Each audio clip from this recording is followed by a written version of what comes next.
नमक कम है। सपना शादी करके ससुराल पहुंचती है और पहले ही दिन समर्थ और ससुर जी सख्त हिदायतों के साथ पूरे घर की जिम्मेदारियां सपना के सिर दे देते हैं। और करो शादी, एक दिन का भी आराम नहीं, आते ही कामों की लिस्ट थमा दी। और इसी तरह साल बीत जाता है और सपना सुनते सुनाते धीरे धीरे घर में एडजस्ट कर लेती है। एक दोपहर सपना सास के कमरे में उन्हें खाना देकर रसोई में वापस ही आती है कि तभी सास की आवाज आती है। सपना, ओ सपना, कहाँ है? जरा नमक तो लाना। सपना नमक लेकर सास के कमरे में पहुंचती है। अरे तुम्हें पहले भी बोला है कि एक डिब्बे में थोड़ा नमक डालकर मेरे खाने के साथ ही दे दिया करो। देखो, इस तरह बार बार तुम्हें आवाज लगाना भी तो अच्छा नहीं लगता ना। वैसे भी आज तक ऐसा दिन तो आया नहीं जब आपको नमक कम ना लगा हो। फिक्र नॉट, मुझे तो आदत हो गई है। हाँ भाई, अब दवाइयाँ लेनी है तो खाना जैसा भी है खाना तो पड़ेगा ना। मैं आपके हाई ब्लड प्रेशर से बेखबर नहीं हूं और इसीलिए ये चिकनी चुपड़ी बातें उसे सुनाना जो इसमें फंस जाए। अरे सही है, खाना अच्छा बनाओ या ना बनाओ, सास को उल्टा जवाब जरूर दे दो। सास की टेढ़ी बातें सुनकर सपना आगे बिना कुछ बोले वहां से चली जाती है। दिन बीतते हैं और सास बहू का रूटीन वैसा ही रहता है, जिसमें अब सास अड़ोस पड़ोस और अपनी सहेलियों के सामने भी खाने का जिक्र करने लगती है। बस क्या बताऊं बिमला, बहू अच्छी है पर खाने में नमक सही डालना आज तक नहीं सीखी। अरे क्या बात कर रही हो? फिर तो तुम्हारा 2 वक्त की रोटी खाना भी मुश्किल हो जाता होगा। तभी सास सपना को वहां आते हुए देख लेती है। हाँ हाँ, लेकिन कभी समझाओ तो झट समझ भी तो जाती है। अब देखो, जैसे अभी सपना बेटी को मैं बताऊंगी कि कल उसके ससुर जी और मेरी शादी की सालगिरह है, हमारे लिए ये बहुत ही स्पेशल दिन है, तो मेरी बेटी अपने आप हमारा मनपसंद चटपटा खाना बना देगी। ऐसे किसी बात को अनसुनी भी नहीं करती। हाँ बिमला, तुम भी खाने पर आ जाना।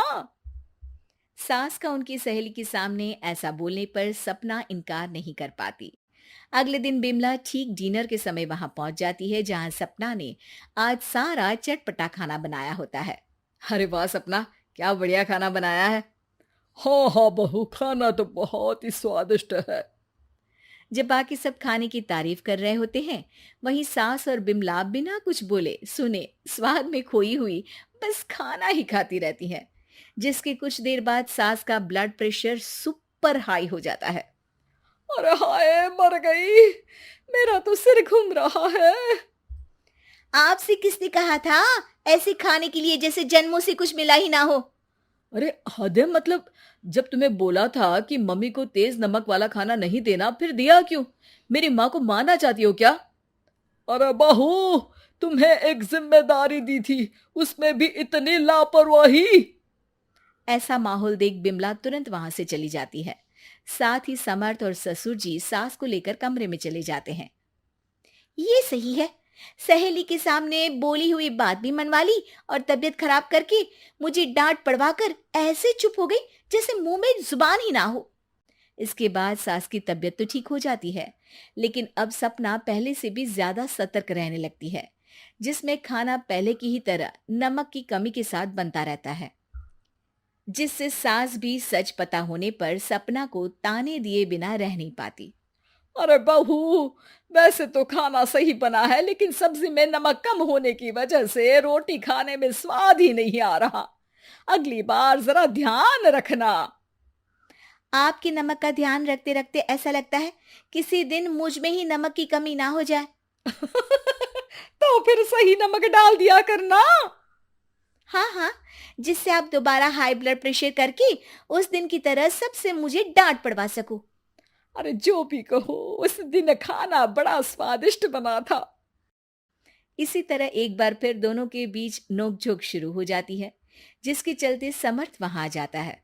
सपना, तुम हमेशा माँ से लड़ती क्यों रहती हो? अरे, मैंने क्या बोला? मम्मी जी अपने आप ही कुछ ना कुछ बोलती रहती हैं। अरे वो बोलती है तो तुम चुप क्यों नहीं रहती? अब समर्थ सपना पर गुस्सा करने लगता है, जिसे देख सास बीच में बोलती है। ये घर में हम दोनों के बीच की बात है, तू इसमें पढ़कर बहू पर गुस्सा क्यों कर रहा है? इस पर समर्थ वहां से चला जाता है। क्या बात है, आज तो आपने मेरी तरफदारी कर ली, वो कैसे? अरे फीका खाना खिलाती है, इसका मतलब ये नहीं कि बहू से दुश्मन बन गई है, और उसके लिए भी सिर्फ मैं ही बोल सकती हूँ और कोई नहीं। ओहो, आज तो सास बहू में बहुत प्यार जग रहा है। अरे तो फिर आपके पेट में दर्द क्यों हो रहा है? तुम कुछ ज्यादा ही उल्टे जवाब नहीं दे रही, कभी समर्थ कभी मैं। अरे तो फिर सुन क्यों रहे हो, यहां खड़े रहकर जाओ ना। ससुर जी वहां से चले जाते हैं, जिस पर सास का अपने लिए ऐसा व्यवहार देख सपना उनसे कहती है, वैसे तो आप इरिटेटिंग हो, अपनी गलती मानती नहीं, इमोशनल ब्लैकमेल भी बहुत अच्छे से कर लेती हो, पर जैसी भी हो, मेरी सासू माँ हो, मैं कभी आपकी सेहत के साथ कोई खिलवाड़ नहीं कर सकती, इसीलिए कुछ भी बोलो कुछ भी करो, आपको नमक तो हमेशा मांगना ही पड़ेगा। सपना की बात सुनकर सास मुस्कुराते हुए चुप होकर वहां से अपने कमरे में चली जाती है। अरे जो भी हो, बहू मुझे लाखों में एक मिली है। सास ऐसा बोलती ही है कि तभी बाकी सब भी कमरे में आ जाते हैं। अरे हमें तो पहले से ही पता है।